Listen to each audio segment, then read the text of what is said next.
Bueno, don Eduardo, buenos días. Buenos días, Juan Para Camilo, ¿cómo estar amanecen? claros con la noticia, muy bien. Para estar claros con lo que es agenda hoy, don Eduardo, hay muchos temas, por supuesto, muchas reacciones, pero sin duda alguna, yo creo que, lo que ha planteado la agenda nacional es el tema de las protestas y la reacción Sí, genuina de la gente. exactamente, eso le iba a decir Juan Camilo, porque ayer estábamos hablando de, bueno, quién convocó, cuáles iban a ser los efectos de esas movilizaciones, que particularmente en Bogotá fueron bastante extrañas. Yo quiero confesarle, Juan Camilo, que en la vida periodística no había visto una movilización tan pobre como la de ayer de los sindicatos, desde el Parque Nacional hasta la Plaza de Bolívar. Pero sí hubo una característica, y es que a pesar de que no salió mucha gente a marchar como tal, sí hubo una afectación grandísima a la ciudadanía. Transmilenio está hablando de unas 2 millones de personas afectadas, y ¿sabe cuál es el común denominador con esas imágenes tan impresionantes que estamos viendo? Ríos de gente caminando, por ejemplo, por la carrera 30, que la gente se cansó, que mucha Sí, gente dice, mire, eso estamos dijo el cansados de estas secretario ahorita. movilizaciones, Mm. porque no solamente fueron las movilizaciones de ayer y son estos paros de alguna manera programados, sino que muchas veces pasa esto con protestas ciudadanas que simplemente están haciendo cualquier petición, imagínese usted la que quiera, y deciden bloquear Transmilenio. Y bloquear Transmilenio implica unas afectaciones gigantes para la gente, que muchas veces tiene que hacer eso, bajarse de los buses y empezar a caminar. Quisiera, Juan Camilo, pues que Sí. escucháramos algunos de esos testimonios de las personas efectivamente cansadas de estas movilizaciones, pero especialmente de gastarse 4, 5 y hasta 6 horas para llegar a sus trabajos o inclusive para regresar a sus casas. A ver. Venimos de trabajar, nos dejan en la mitad de camino, tenemos que seguir caminando hasta nuestras casas, cansados, y mañana lo mismo. Estamos cansados de todas estas protestas, de toda esta cosa, y no hay solución, no hay solución de nada. No hay soluciones, dice ella. Mire, estuve conversando hace algunos minutos con una compañera nuestra de aquí de Caracol, que Sí. trabaja en las ventas de comida, y, no, y me contó, mire, salí a las 5 de la tarde de aquí del trabajo, Sí. llegué a las 9:30 de la noche a la casa. Yo le digo una cosa. La situación de muchos colombianos no es que el salario le llega quincenal o mensual. No, no, no, no, no. Para muchos colombianos el salario depende del día trabajado. Si dejan de trabajar un día, pues don Eduardo, el ingreso se les reduce. Esto no es nuevo para Claro, nadie. Y ayer, claro. cientos de testimonios aquí de gente trabajadora del sur de Bogotá que depende del diario, que le pagan diariamente de acuerdo a lo que trabaja, eh, pues está muy preocupada, pues porque los ingresos obviamente se reducen gracias a estos paros. No saben, por ejemplo, hoy sí pudieron salir en la mañana con plena libertad, pero es que ahora, Eduardo, lo que pasa es que nos ha llegado comentarios de que no saben qué va a pasar esta tarde. Exacto. Y Entonces, preventivamente, sí, complementando eso que usted está diciendo, pasa que muchas actividades normales se han venido cancelando. Reuniones, citas, actividades deportivas, actividades escolares. De todo tipo de actividades, mucha gente dice, mire, no sabemos qué va a pasar esta tarde, deciden cancelar, y eso termina afectando a esa población que usted nos está mencionando, a las personas que quizá por una actividad le iban a pagar esa tarde y demás, y por cuenta de estas, por lo menos, agitaciones y el temor de que esto se repita, pues evidentemente dejan de ganar.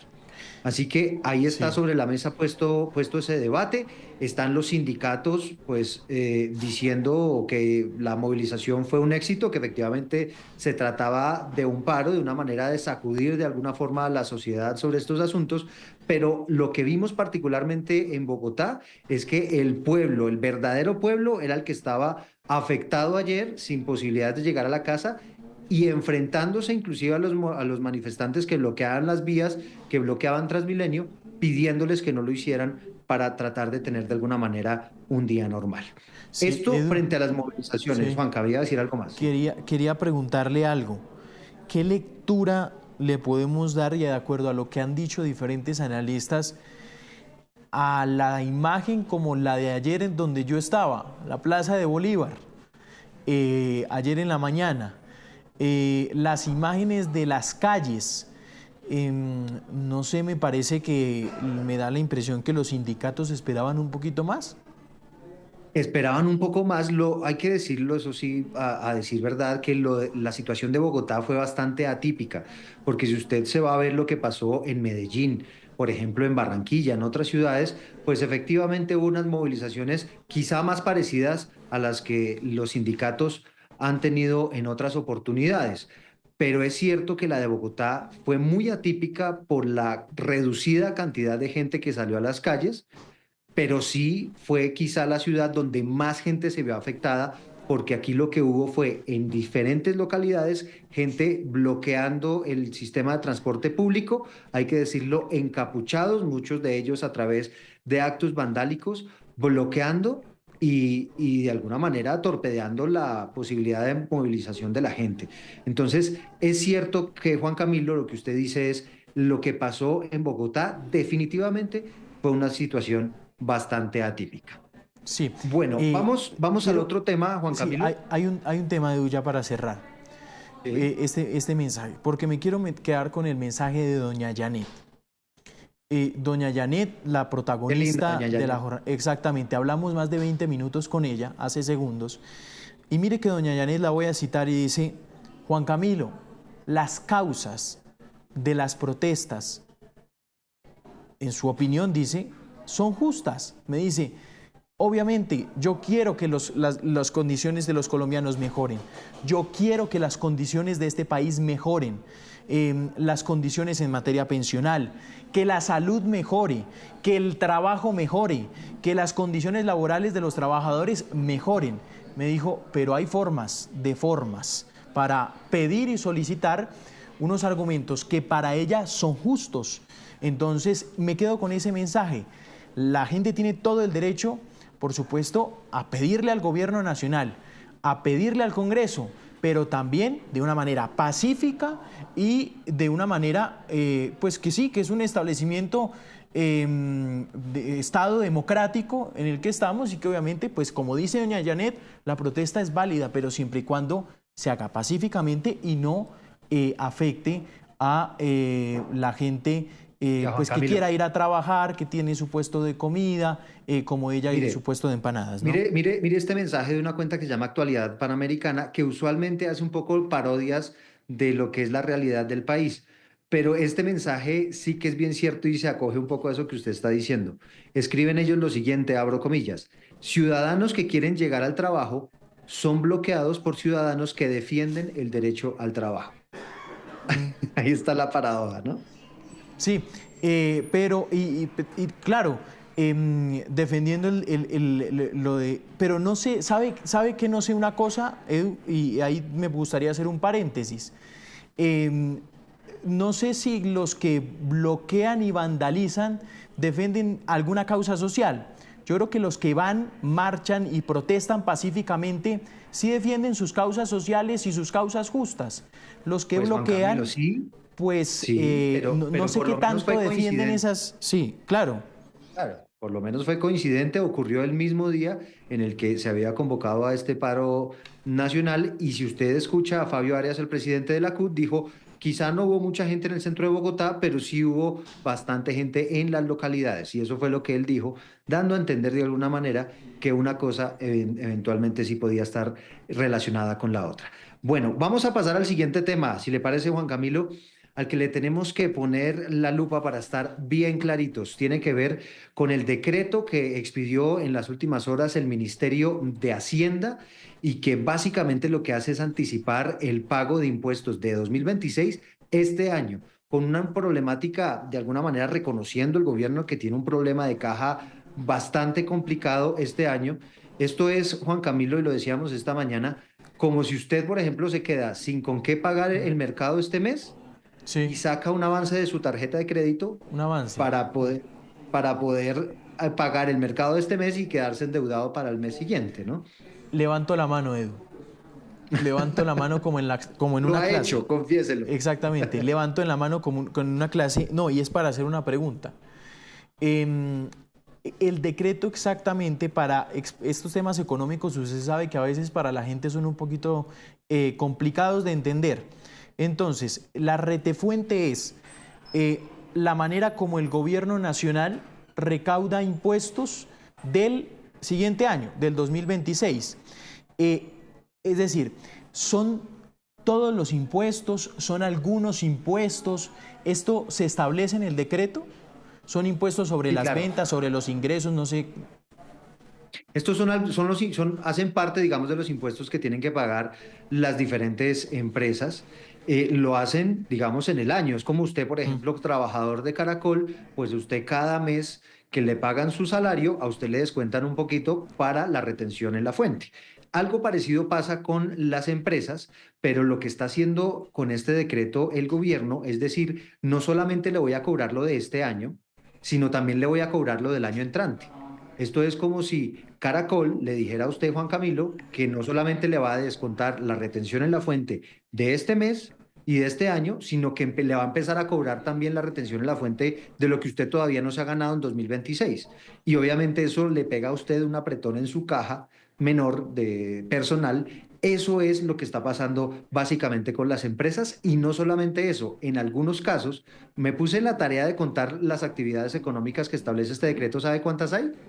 501, 501 actividades económicas. Y esto básicamente lo que hace es apretar la caja de muchas de ellas, que además no solamente les van a cobrar de manera anticipada esa retención en la fuente, sino que les van a cobrar más. Les van a cobrar más de lo que, por ejemplo, están pagando este año. Uno de los sectores gravemente afectados con esta situación, por ejemplo, es el de la minería.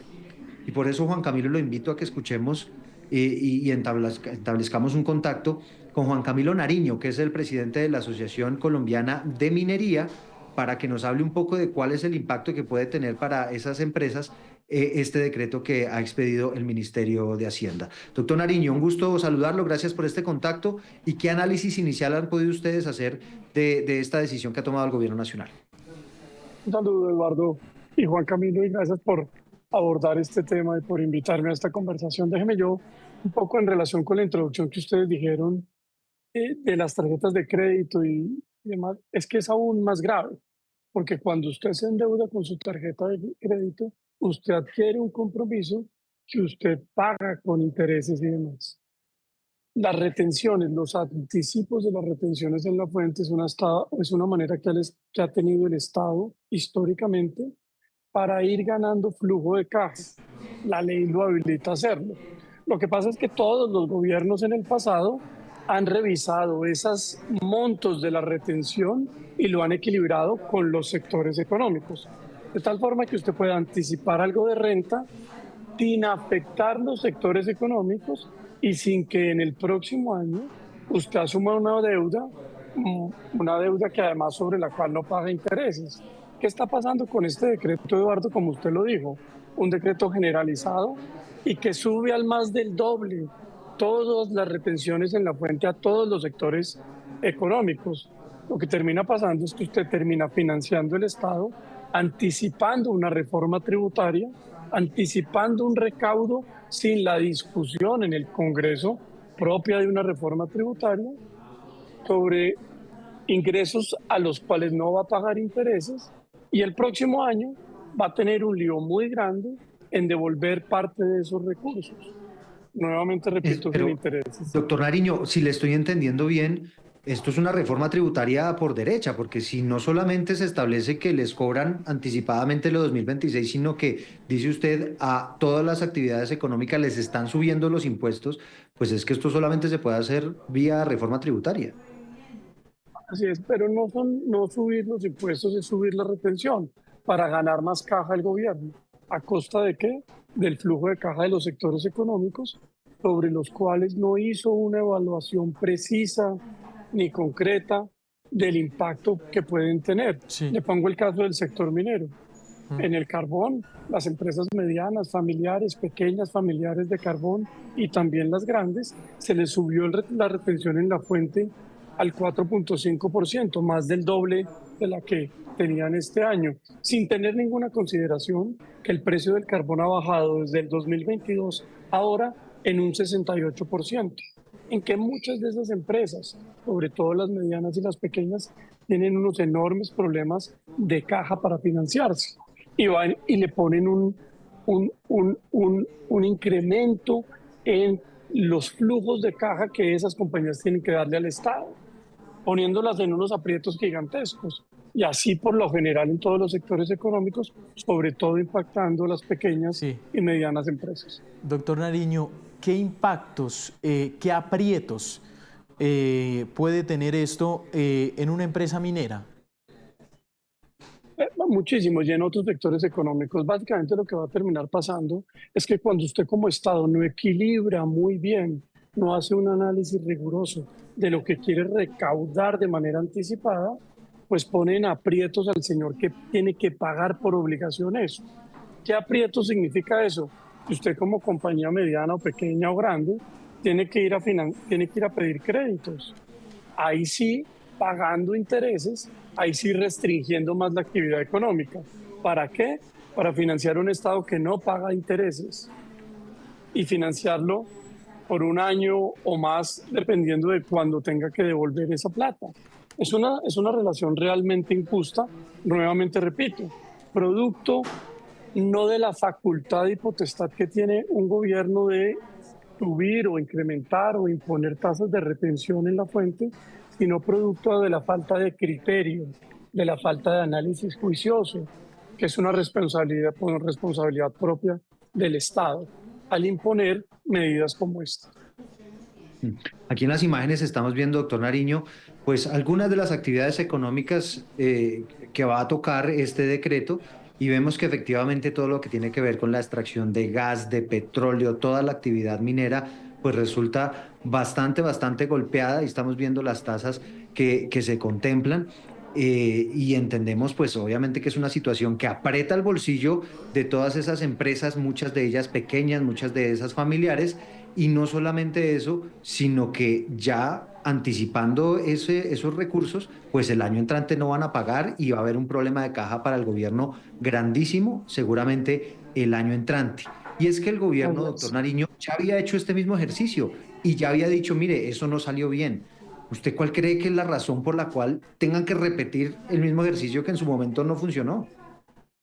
Por una falta de criterio, de juicio y de necesidad de caja, haciéndolo de la manera más fácil, financiándose con un decreto que es una firma y no yendo a una discusión democrática dentro del Senado. Pero esto sin medir las consecuencias que tiene. Déjeme, Eduardo, yo le pongo un ejemplo claro de las consecuencias sociales para la gente del común que tienen este tipo de decretos, y es en relación con la ilegalidad, la informalidad en el país. Y es que este tipo de medidas van dirigidas a la formalidad, a las empresas formales. Y cuando usted es una pequeña empresa que tiene un problema de caja muy grande, pues tiende a irse a la informalidad. Le pongo el caso del oro. Este decreto sube la retención en la fuente de la industria del oro del 2.4 al 4.5%, en un sector que hoy tiene una enorme sensibilidad y necesidad de hacerlo formal, de legalizarlo. Este tipo de medidas lo que hacen es que se perdure en el tiempo muchas pequeñas compañías, muchas empresas familiares, muchas extracciones ilícitas hoy a llevarlas a la formalidad. Y tiene otro segundo efecto, es que también muchos que dieron el paso a la formalidad, la industria minera colombiana ha formalizado más de 4.500 mineros el año anterior, esos tengan una enorme vulnerabilidad para devolverse a la informalidad. Doctor Nariño, la interlocución con el gobierno nacional, quien emite los decretos, ¿cómo es? Es decir, ustedes se levantaron como todos nosotros y se enteraron del decreto, o esto ustedes ya el gobierno se los venía socializando, o más de un ejecutivo de una empresa minera está hoy sorprendido con esta decisión. Oiga, Juan Camilo, pues el tema es aún más grave. todos los decretos necesitan hacerse un proceso de consulta pública y someterse a comentarios, los borradores de los decretos. Hace 2 semanas este borrador de decretos se sometió a una consulta y todos los sectores económicos mandamos comentarios. Es el caso del sector minero y todos. El ministerio tiene la obligación de responder esos comentarios. Déjeme, yo le pongo lo absurdo de todo esto, lo grave de todo esto. Esa respuesta de parte del Ministerio de Hacienda tiene más de 220 páginas, en donde recopila y recoge todos los comentarios de cada una de las personas o instituciones o gremios que aportaron comentarios al decreto. La totalidad de esos comentarios, ninguno de ellos fueron acogidos. Es como si el gobierno no tuviera ningún tipo de interés de oír la participación efectiva de los ciudadanos, de las empresas, de las compañías, que son los que realmente tienen un efecto en el día a día en esto. Ninguno. Si usted se fija en las 220 páginas, a ningún argumento le dan credibilidad, como si la absoluta verdad la tuvieran unos funcionarios encerrados en una oficina en Bogotá, porque además el proceso de consulta, Juan Camilo, es para eso, para recibir por parte del gobierno el impacto que tiene una medida en los ciudadanos. En este caso, no tomaron ninguno. Pero el reflejo, lo que me está contando es supremamente grave, doctor Nariño. El reflejo de esos procesos de consulta, de esas interlocuciones que tenían con el gobierno, es el del decreto. Es decir, así eran las consultas, así eran las reuniones, decían a todo no. Sí, sin duda, pues ahí está el reflejo del decreto expedido y firmado, que es igual que el del borrador, después de un proceso de consulta y de participación supuesta amplia, pero no lo es. Yo le quiero decir aquí una reflexión. Muchos de los que hoy están en el gobierno eran los que demandaban participación efectiva, una participación real de los grupos de interés, y son los que cuando están en el poder menos participación efectiva generan e involucran realmente en sus decisiones. Eso pues por supuesto no es la construcción de un Estado democrático y social como todos lo queremos, pero que ellos abanderaron y de alguna u otra forma encarnaron como un propio principio del gobierno, un principio rector del gobierno actual.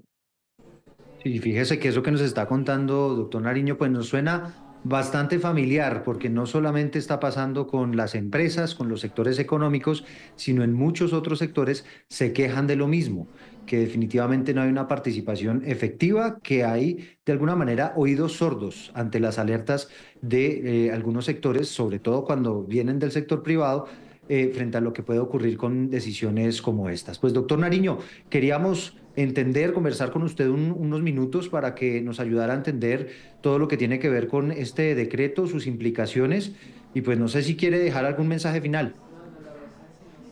Sí, Juan Camilo, le agradezco mucho esta conversación, un mensaje final, y es que los colombianos, los ciudadanos, los que tenemos alguna actividad económica familiar, pequeña, grande o mediana,